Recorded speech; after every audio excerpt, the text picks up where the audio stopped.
आइए हम सभी तुलसी माता का ध्यान करते हुए कथा का श्रवण करते हैं। सभी प्रेम से बोलिए, हरि वल्लभा तुलसी माता की जय। एक बार की बात है, भगवान श्री राम और माता सीता जी अपने 14 वर्ष के वनवास के दौरान चित्रकूट में आराम कर रहे थे। तब तुलसी माता से मिलने वाले पुण्य फलों के बारे में वे आपस में बात कर रहे थे। बातों ही बातों में माता सीता जी के मन में कुछ प्रश्न उठे, तो उन्होंने भगवान श्री राम से कहा, हे प्रभु, मेरे मन में कुछ प्रश्न उठ रहे हैं जिनके उत्तर जानने के लिए मेरा मन बेचैन हो रहा है। तब भगवान श्री राम ने कहा, हे देवी, आपके मन में भला कौन से प्रश्न उठ रहे हैं? आप जल्दी जल्दी बताइए। मैं आपके सभी प्रश्नों के उत्तर को और उनका रहस्य भी जरूर बताऊंगा। जब माता सीता ने कहा, हे प्रभु, तुलसी को जल कैसे देना चाहिए और तुलसी को जल देने की सर्वोत्तम विधि कौन सी है? तुलसी को जल देने का मंत्र कौन सा है? तब भगवान श्री राम देवी सीता से कहने लगे, हे देवी, तुलसी जी में जल अर्पित करते समय यह 3 शब्द कहे जिससे गरीबी दूर हो जाएगी। एक बार माता सीता ने भगवान श्री राम से तुलसी जी को जल देने के महत्व के बारे में पूछा, तो भगवान ने उन्हें उसका महत्व सुनाया। तब आगे माता सीता जी ने कहा, हे स्वामी, आपने मुझे तुलसी जी को जल देने का महत्व तो बता दिया, परंतु अब मेरे मन में यह जानने की जिज्ञासा हो रही है कि तुलसी को जल कैसे देना चाहिए, जल की सर्वोत्तम विधि कौन सी है, जल देने का मंत्र कौन सा है?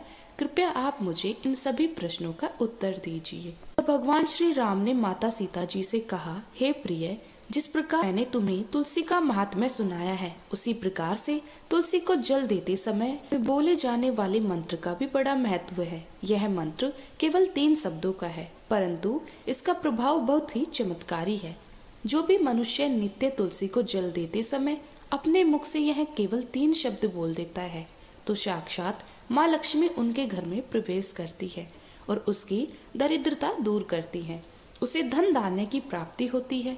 देवी, उस मंत्र को बताने से पहले मैं आपको तुलसी के इस मंत्र का महत्व भी बताता हूँ। महात्म्य को सुन लेने मात्र से ही मनुष्य के समस्त पाप नष्ट हो जाते हैं और उसे कई वर्षों तक तुलसी को जल देने का पुण्य भी प्राप्त हो जाता है। इसीलिए हे देवी, आप भी इस कथा को ध्यान पूर्वक सुनिए। जब माता सीता जी ने कहा, हे प्रभु, मैं तो इस कथा को पूरा अवश्य सुनूंगी, कृपया आप तुलसी जी के मंत्र का महात्म्य सुनाइए। तब भगवान श्री राम कहने लगे, हे देवी, एक समय दक्षिण दिशा में एक अत्यंत शोभायमान नगरी थी। उस नगरी में सुरेश नाम का एक खोटी बुद्धि का ब्राह्मण रहता था और वह पापियों का तो शिरोमणि ही था, सरदार ही था। उसका जन्म एक ऐसे ब्राह्मण परिवार में हुआ था जो पाप कर्म करने वाले और शास्त्र ज्ञान से शून्य थे। वह जन्म से तो ब्राह्मण था, लेकिन कर्म से वह अत्यंत दुराचारी था। वह ना तो पूजा पाठ करता था, ना ही अतिथियों का सत्कार करता था और यहाँ तक कि अपने द्वार पर आए हुए अतिथियों को बिना कुछ दान किए ही निर्दयता पूर्वक भगा दिया करता था। वह सदैव ही पराई स्त्रियों में आसक्त रहता था और उसे मदिरा पान करने की भी बुरी लत थी। साथ ही वह मांस भी खाया करता था। वह दिन में खेतों में काम करने, पत्ते बेचकर जीविका चलाता, रात में व्यभिचार करता था। इस प्रकार से उस ब्राह्मण ने अनेक वर्षों तक जीवन बिताया। फिर एक दिन वह दुर्बुद्धि बेचने के लिए पत्ते इकट्ठे करने के लिए एक ऋषि के आश्रम के आसपास घूमने लगा और वहां लगे हुए पेड़ों से पत्ते तोड़ने लगा। तो वहीं पर एक काल रूप वाले भयानक सर्प ने उस ब्राह्मण को काट लिया और उसी समय उसकी मृत्यु हो गई। तब उसके बाद 2 यमदूत उसे लेने के लिए उस स्थान पर प्रकट हुए और उसे उठाकर यमलोक ले जाने लगे। मार्ग में वह यमदूतों के सामने बहुत करुण विलाप करने लगा और बोला, हे दूतों, मुझे कहाँ लेकर जा रहे हो? मुझे छोड़ दो। लेकिन यमदूत उसे यह कहकर सीटते हुए ले जा रहे थे कि अरे दुष्ट ब्राह्मण, तेरे पाप कर्मों के कारण तुझे सांप ने डस लिया है। अब तो यमराज जी तुझे अवश्य घोर नरक में डाल देंगे। फिर यम के दूत उस ब्राह्मण को लेकर यमलोक पहुंच गए और यमराज जी के सामने खड़े हो गए।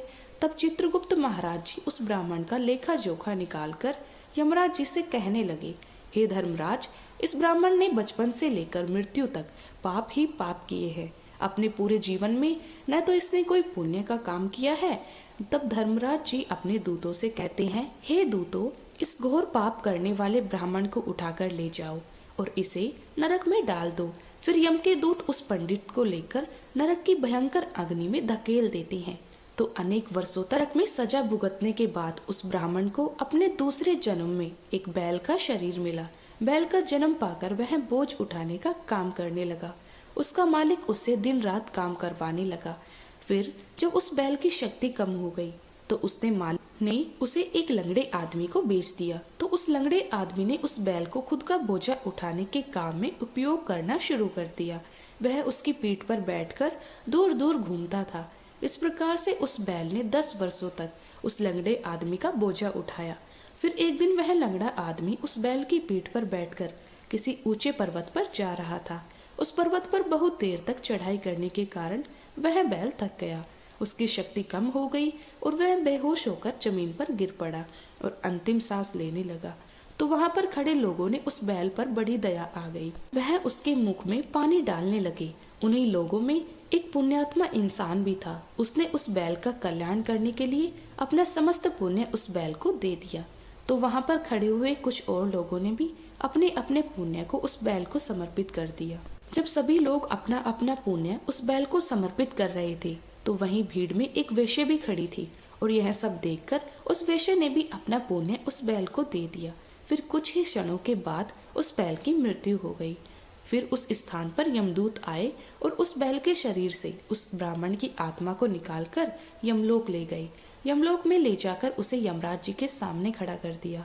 फिर चित्रगुप्त महाराज जी ने उसका लेखा जोखा देखा तो आश्चर्य में पड़ गए, क्योंकि वेश्या के द्वारा दिया गया पुण्य सबसे अधिक बड़ा था और उस पुण्य के प्रभाव से उस ब्राह्मण के सभी जन्मों के पाप नष्ट हो गए थे। फिर यमराज जी ने उस ब्राह्मण के सारे पाप क्षमा कर दिए और कहने लगे, हे ब्राह्मण, उस वेश्या ने तुझे अपना पुण्य देकर तुझ पर बड़ा उपकार किया है। केवल उसी के पुण्य के कारण तुम्हारे सब जन्मों के पाप नष्ट हो गए हैं। और फिर यमराज जी ने उसे एक बार फिर से मनुष्य योनि में जन्म प्रदान किया। इस बार उसे पृथ्वी पर एक उत्तम पंडित कुल में जन्म मिला। उस महापुण्य के प्रभाव से उसे इस नए जन्म में पूर्व जन्म की सारी बातें याद आने लगी। तो वह ब्राह्मण खड़ा हो गया और उसे याद आया कि पिछले जन्म में जब वह बैल था तो एक वैश्य ने मुझे अपने पुण्य दे दिए थे और उसके मन में उस वैश्य के बारे में जानने की इच्छा हो गई और उस महापुण्य के बारे में जानने के लिए वह उस वैश्य का पता लगाने के लिए ढूंढता हुआ उसके नगर में चला गया। तो वह वेश्या अब तक बूढ़ी हो गई थी। फिर जब उसे ढूंढने पर वह वेश्या मिल गई तो वह उसके सामने जाकर उसे बार बार प्रणाम करने लगा और उसका धन्यवाद करने लगा। तब वेश्या कहने लगी, हे ब्राह्मण, आप कौन हैं और किस कारण आप मुझ वेश्या को धन्यवाद कर रहे हैं? मैंने आपका कौन सा कार्य किया है कि आप मुझे बार बार धन्यवाद दे रहे हैं? तो वह ब्राह्मण कहने लगा, हे माता, मैं वही बैल हूँ जिसे तुमने अपना पुण्य दे डाला था। अपने पाप कर्मों के कारण मुझे पिछले जन्म से बैल का स्थान मिला था। उस पर्वत पर जब मैं मर रहा था तो तुमने मुझे अपना पुण्य दान किया था और तुम्हारे पुण्य के प्रभाव से आज मुझे फिर से मनुष्य जन्म मिला है। तुम्हारे द्वारा दिए गए उसी पुण्य के कारण मुझे अपने पूर्व जन्म की सारी बातें याद हैं। लेकिन हे माता, मैं आज यहाँ पर यह जानने के लिए आया हूँ कि आपने मुझे उस समय अपना कौन सा पुण्य दान दिया था जिस कारण से मेरे सभी जन्मों के पाप खत्म हो गए। मैं उसी पुण्य के बारे में जानना चाहता हूँ। ब्राह्मण की बात सुनकर वेश्या ने कहा, हे ब्राह्मण, मैंने तो अपने जीवन में कोई पुण्य ही नहीं किया, परंतु मेरे घर में एक तोता है जो पिंजरे में रहकर हमेशा कुछ बोलता रहता है और उसी को सुन सुनकर मेरी अंतर आत्मा पवित्र हो गई है। उसी तोते के द्वारा बोले गए मंत्र का पुण्य मुझे दान में दिया गया। फिर वह वेश्या और पंडित उस तोते के पास गए। तब वहां जाकर ब्राह्मण ने उस तोते से पूछा, हे तोते, तुम कौन सा मंत्र बोलते रहते हो जिससे हमारे जीवन का उद्धार हुआ? यह मंत्र तुमने किसने सिखाया और इस मंत्र का क्या अर्थ है? तब उस तोते ने अपने पूर्व जन्म का वृतांत सुनाना आरंभ किया। वह तोता कहने लगा, हे ब्राह्मण, मैंने पिछले जन्म में एक पंडित था। मैं अपने ज्ञान के अहंकार में अंधा हो गया था। मैंने कभी गुरुजनों का आदर नहीं किया, सदैव ही उनका अपमान किया। मुझे अपने ज्ञान पर इतना ज्यादा गर्व हो गया था जिस कारण से मेरे अंदर क्रोध और अधिक बढ़ गया और क्रोध के मारे मैं सभी से द्वेष करने लगा। अन्य मनुष्यों को मैं तुच्छ समझने लगा और विद्वानों का तो भरी सभा में ही अपमान करने लगा था। फिर समय बीतने पर मेरी मृत्यु हुई तो मुझे यमलोक ले जाया गया। पूज्य जनों और गुरुजनों का अपमान करने के कारण मुझे तोते के कुल में डाल दिया गया और मेरा जन्म एक तोते के रूप में हो गया। मेरे पाप कर्मों के कारण छोटी अवस्था में ही मेरे माता पिता योग हो गया। फिर मैं पेड़ की डाल पर बैठकर रो रहा था तो उसी स्थान से कुछ ऋषि जा रहे थे। उन्होंने मेरी दयनीय पुकार सुन ली और मुझे लेकर अपने आश्रम में चले गए। वहाँ उस आश्रम में उन्होंने मुझे एक सुंदर पिंजरे में रखा और मेरा बहुत अच्छी तरह से ख्याल रखा। वह मुझे रोज भोजन दिया करते थे, पढ़ाते थे। उस समय बहुत सारे ऋषि मुनि और उनकी स्त्रियां और बालक सभी रोज तुलसी के पौधे को जल देते थे। तुलसी के सामने एक मंत्र का जाप किया करते थे। उन्हीं के मुख से बार बार उस मंत्र को सुनकर मुझे उसे रट लिया और मैं उस मंत्र को जान गया हूँ और वही मंत्र मैं दिन रात बोलता रहता हूँ। उस मंत्र के प्रभाव से कभी मेरी मृत्यु नहीं हुई और मेरी आयु आज 100 वर्ष की हो गई है। मैं इतने वर्षों तक जीवित रहा। फिर एक रात को एक चोर उस स्थान पर आ गया और उसने मुझे वहां से चुरा लिया। फिर इस वेश्या ने मुझे उस चोर से खरीद लिया और इस वेश्या के घर पर आने के बाद मैं भी उसी मंत्र को बोलता रहता हूँ, जिसे सुनकर इस वेश्या का मन पवित्र हो गया और इसने वेश्या का काम छोड़कर भगवान श्री हरि का भजन कीर्तन करना प्रारंभ कर दिया। भगवान की भक्ति करना प्रारंभ कर दिया और उसी मंत्र के प्रभाव से इस वेश्या की आत्मा भी पवित्र हो गई। इस प्रकार से तोते ने उस ब्राह्मण को वेश्या को सारा वृतांत सुना दिया, जिसे सुनकर वह पंडित और वेश्या दोनों ही अत्यंत प्रसन्न हुए और फिर वे दोनों ही रोज तुलसी को जल देकर उस मंत्र का जाप करने लगे। फिर वह तोता, वेश्या और वह ब्राह्मण तीनों उस मंत्र के प्रभाव से दिव्य विमानों में बैठकर भगवान श्री हरि विष्णु के लोक में चले गए। यह सारा वृतांत सुनकर भगवान श्री राम कहते हैं, हे देवी, देखा आपने केवल तुलसी के इस मंत्र के प्रभाव से ही उस वेश्या और उस पंडित के सभी पाप नष्ट हो गए। इसीलिए सभी मनुष्य रोज तुलसी को जल देते समय एक मंत्र का उच्चारण अवश्य करें। हे देवी, वह मंत्र इस प्रकार है, जिसे आप भी ध्यान से सुनिए। ओम श्री हरि प्रिया नमः, ओम श्री हरि प्रिया नमः, ओम श्री हरि प्रिया नमः। जो भी स्त्री नित्य तुलसी के समक्ष इस मंत्र का उच्चारण करेगी वह सौभाग्यशाली बनेगी। जो भी पुरुष तुलसी के सामने इस मंत्र का उच्चारण करेंगे उसे अपार धन की प्राप्ति होगी। जिस घर के सामने नित्य तुलसी की पूजा की जाएगी उस घर में साक्षात माँ लक्ष्मी का वास होगा। तुलसी जी का यह मंत्र राजकल्प तरु है। यह समस्त फलों को प्रदान करने वाला है। इसीलिए जो भी तुलसी के सामने इस मंत्र का उच्चारण करेगा उसे संपूर्ण सिद्धियां प्राप्त होंगी। स्त्रियों को सदैव ही स्नान करके, अपने बाल बांधकर, मांग में सिंदूर भरकर नित्य तुलसी को जल देकर इस मंत्र का उच्चारण करना चाहिए। रोज तुलसी के पौधे की परिक्रमा करके साथ ही सभी पाप नष्ट हो जाते हैं। रोज शाम के समय तुलसी के पास दीपक जलाए और तुलसी के पास बैठकर भगवान विष्णु की आराधना करे। तुलसी के पास दीपक जलाने से मनुष्य को धन धान्य की प्राप्ति होती है। 1000 गायों के दान से मनुष्य जो फल प्राप्त करता है वही फल तुलसी के पत्ते के दान से पा लेता है। तो इस प्रकार भगवान श्री राम ने माता सीता जी को तुलसी जी का महात्म्य सुनाया।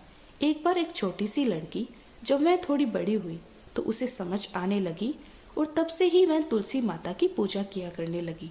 उसका हर दिन का नियम था कि वह तुलसी माता का पूजन करने के बाद ही भोजन ग्रहण करती थी। जब वह लड़की विवाह के लायक हुई तो एक दिन उसके माता पिता ने उसके लिए लायक लड़का ढूंढकर उसका विवाह करवा दिया।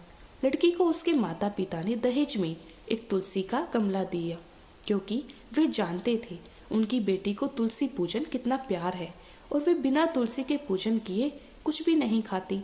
ससुराल में अब वह लड़की हर दिन सुबह उठते ही पूजा करती, तुलसी जी पूजा करती, फिर उसके बाद ही खाना खाने बैठती। उसकी 2 जेठानियां भी थी। वे दोनों उसको इस तरह पूजा करता देखती तो उसका खूब मजाक उड़ाती कि बड़ी नियम धर्म वाली बनती है। उन दोनों को उस लड़की से बहुत ईर्ष्या भी होती थी। इसीलिए अक्सर वे दोनों तुलसी जी का गमला छुपा दिया करती। किसी तरह से ढूंढ ढांड कर वह तुलसी का गमला लाती और पूजा करती। एक दिन तो उसकी जेठानियों ने क्या किया कि तुलसी का वह गमला ही दूर फेंक दिया। लड़की ने घर में आसपास उस गमले को खूब ढूंढा, लेकिन गमला वहां होता तब तो मिलता ना। वह गमला मिला ही नहीं। ढूंढकर वह लड़की बहुत परेशान हो गई। इतना दुखी हो गई कि जब उसने तुलसी जी की पूजा ही नहीं की तो उसने खाना भी नहीं खाया, क्योंकि उसका रोज का नियम जो था। अब जब नियम टूटा तो वह बहुत उदास हो गई। उस लड़की की सच्ची भक्ति देखकर तुलसी माता उस पर बहुत प्रसन्न हो गई और उसके कमरे में अचानक तुलसी माता का गमला प्रकट हो गया। अगले दिन सुबह जब वह लड़की सोकर उठी तो उसने क्या देखा कि उसकी चारपाई के चारों कोनों पर तुलसी माता का गमला आ गया है। अब तो यह देखकर लड़की बहुत खुश हो गई और सोचने लगी कि अब तो मेरी तुलसी माता को कोई चुरा नहीं सकेगा, क्योंकि तुलसी का गमला छुपा नहीं सकेगा। पूजा करने के लिए भी मुझे अब कहीं और नहीं जाना पड़ेगा। अब तो मेरी तुलसी माता को कोई फेंक भी नहीं सकेगा। यह सोचकर वह बहुत खुश हो गई और जल्दी से उठकर उसने स्नान किया और तुलसी माता की पूजा कर ली। पूजा करने के बाद जब वह खाना खाने बैठी तो उसकी जेठानियां उसका मजाक उड़ाने लगी, कहने लगी, लो देवरानी का नियम धर्म पूरा हो गया। दरअसल उन्होंने ऐसा इसीलिए कहा क्योंकि उन्होंने तो जानबूझकर तुलसी माता का गमला दूर फेंक दिया था और उन्हें यह लग रहा था कि देवरानी ने आज तुलसी की पूजा नहीं की और बिना पूजा किए खाना खाने बैठ गए। तब दोनों जेठानियां देवरानी को ताना देती हुई कहने लगी, हो गया तुम्हारा नियम धर्म पूरा, कर ली तुमने तुलसी माता की पूजा? देवरानी धीरे से बोली, लगी हाँ, मैंने पूजा कर ली। जेठानियां कहने लगी, अरे कहाँ से कर ली पूजा, गमला तो हमने फेंक दिया था। ऐसा कहकर जेठानियां हंसने लगी तो देवरानी कहने लगी, देख लो मेरे कमरे की खाट पर तुलसी जी लगी हुई है। अंदर जाकर जेठानियों ने देखा तो बहुत शर्मिंदा हुई और बोली, देवरानी तुम्हारी भक्ति में बहुत सच्चाई है, हमने तुम्हें बहुत परेशान किया, हमें क्षमा कर दो। तब भोली भाली देवरानी ने अपने जेठानियों को क्षमा कर दिया और जब से देवरानी और जेठानी मिलकर तुलसी जी की पूजा करने लगी और उनके घर में सुख समृद्धि भंडार भर गए और उनके सभी दुख दूर हो गए। हे तुलसी माता, जैसी निर्मल बुद्धि आपने जेठानियों की और जैसे उन सबके घर में सुख समृद्धि के भंडार भरे, वैसे ही इस कथा को कहने और सुनने वाले सभी भक्तों के घर में भरना। प्रेम से बोलिए तुलसी माता की जय, तुलसी माता की जय।